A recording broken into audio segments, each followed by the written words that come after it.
हसरत mister candy नाम सुनकर हैरान था और सवालिया नजरों से जुनून के चेहरे को देख रहा था। उसके चेहरे पर दर्द साफ दिख रहा था। फिर हसरत ने उसके हाथ को देखा, जो उसके हाथ को बहुत टाइट पकड़ रखी थी, जैसे हसरत को खुद से दूर नहीं जाने देना चाहती थी। ऋषि, वीएन और अयांश तीनों ही जुनून को देख रहे थे। ऋषि ने कहा, क्या मिस्टर कैंडी कौन है? मुझे लागत है मिस्टर कैंडी भाभी के बहुत करीबी इंसान है, इसलिए तो भाभी इतने फेवर में भी उसी का नाम ले रही है। हसरत ने उसके बातों पर कोई रिएक्ट नहीं किया, बल्कि जुनून के पास बैठ गया और उसके हाथ को अपने हाथ में ले लिया। एजे ने एक बाउल में ठंडा पानी लाकर टेबल पर रख दिया और साइड में खड़ा हो गया। वीएन ने कहा, डॉक्टर को आने में थोड़ा वक्त लगेगा, क्योंकि बाहर बिजली के साथ जोरदार बारिश हो रही है और उस बारिश में किसी का बाहर निकलना थोड़ा खतरनाक सा भी हो सकता है, इसलिए को डॉक्टर यहाँ तक पहुँचने में मुश्किल हो रहा है।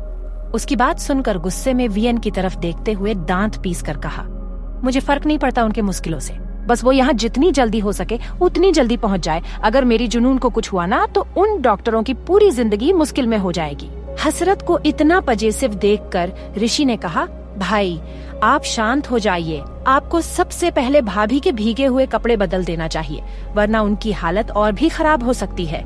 और इस रूम की हीटर की गर्मी भाभी पर ज्यादा गर्मी नहीं दे पा रही है, तो इन्हें और गर्मी की जरूरत है, जो आप दे सकते हैं।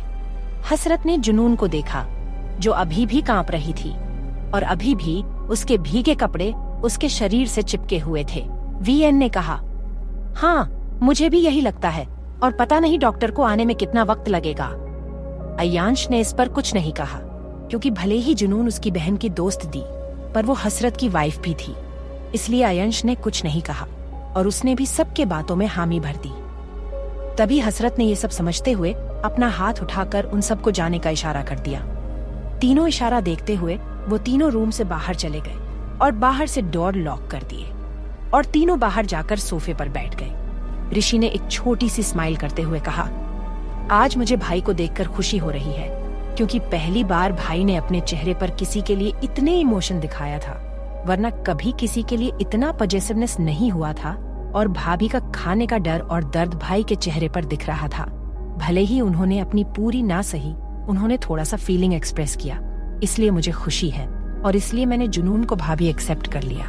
मुझे पता था कि भाई को भाभी पहले जैसा कर सकती है। अयांश ने कहा, हाँ 9 साल गुजर गए उसके चेहरे पर ऐसे फीलिंग देखे हुए जो अब उसके चेहरे पर दिख रहा है, और इस बात से तो मैं भी खुश हूँ, पर पता नहीं कभी इसके इमोशन ऐसे रह पाएंगे या फिर से गुस्से में बदल जाएंगे, क्योंकि जुनून एक ऐसी चीज है जिसके बारे में हमें ज्यादा कुछ नहीं पता है, ना असली आइडेंटिटी पता है और ना ही ये पता है कि वो कहाँ से आई है। पर 5 सालों की कुछ इन्फॉर्मेशन है, लेकिन वो आधा से ज्यादा नकली है।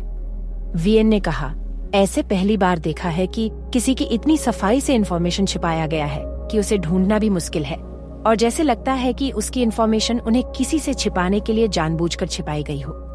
ऋषि ये बात सुनकर थोड़ा था और कहा, छिपाई गई हो, पर किससे? कौन हो सकता हो वो? और क्या इसलिए भाभी भाई को एक्सेप्ट नहीं कर रही है? वही हसरत जुनून के चेहरे को देख रहा था, जो अभी भी बिल्कुल अपने होश में नहीं थी, पर उसके चेहरे पर डर, घबराहट और डर दिख रहा था।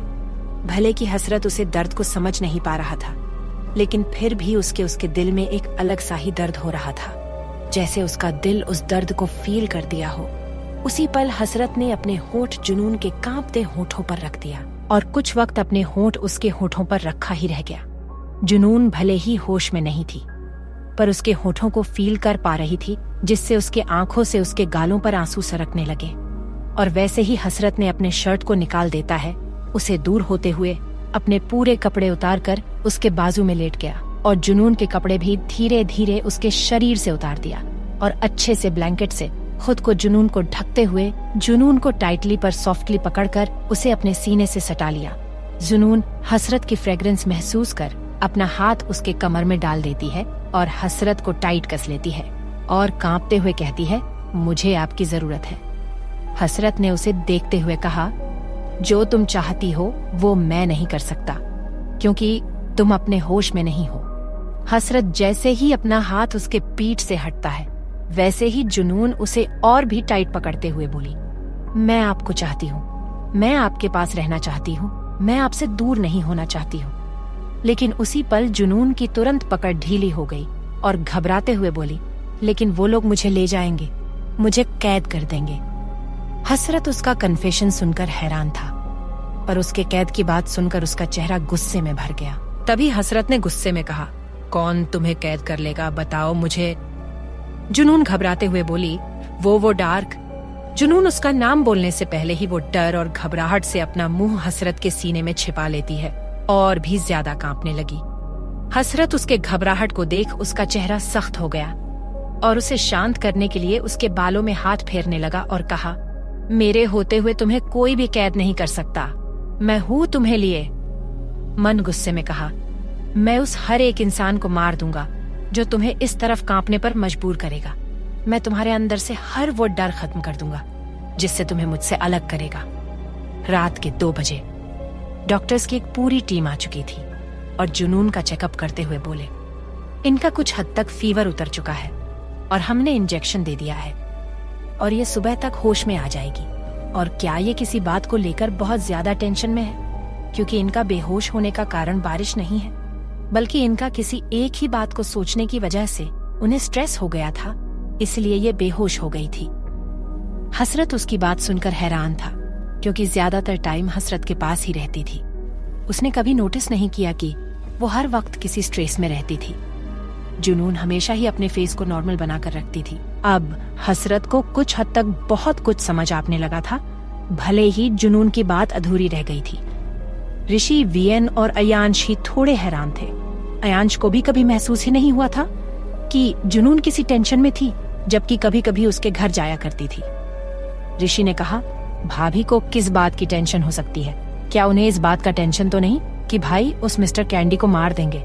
शायद इसलिए उन्हें टेंशन हुई होगी। हसरत उसकी बात सुनकर उसे गुस्से में घूरने लगा और डॉक्टर्स को देखते हुए कहा, इन्हें इतनी जल्दी आने का इनाम दे दो, वरना मैं उन्हें दूंगा तो उन्हें हमेशा के लिए सेटिस्फेक्शन मिल जाएगा। हसरत की इनाम वाली बात सुनकर सभी डॉक्टर्स खुश होकर हसरत को देखने लगे। तभी एक डॉक्टर ने मुस्कुराते हुए कहा, अपने हाथ से इनाम देते हो, हमारे लिए बहुत सम्मान की बात होती। ऋषि उसकी बात सुनकर हंसने लगा और कहा, तुम लोग भाई से इनाम पाना चाहते हो, रहने दो। अगर भाई के हाथ से इनाम पा लिया तो पता नहीं तुम लोग खुशी से रोने के लिए बचोगे भी या नहीं। ऋषि की बात सुनकर उनके दिल में डर बैठ गया और उनका मुस्कान गायब हो गया। हैरानी से सवालिया नजरों ऋषि को देखने लगे। उन डॉक्टर टीम को उसकी हंसी से पता चल गया था, हसरत का कहने का मतलब कुछ और था। तभी ऋषि, अयांश और वीएन धक्का मारते हुए रूम के बाहर लेकर चले गए और बाहर से ही डोर बंद कर दिए। हसरत जुनून के बगल में लेट गया और उसे दोबारा अपने सीने से लगाकर सो गया। क्या होगा इसके आगे जानने के लिए सुनते रहिए cruelty on of my CEO, सिर्फ पॉकेट FM पर।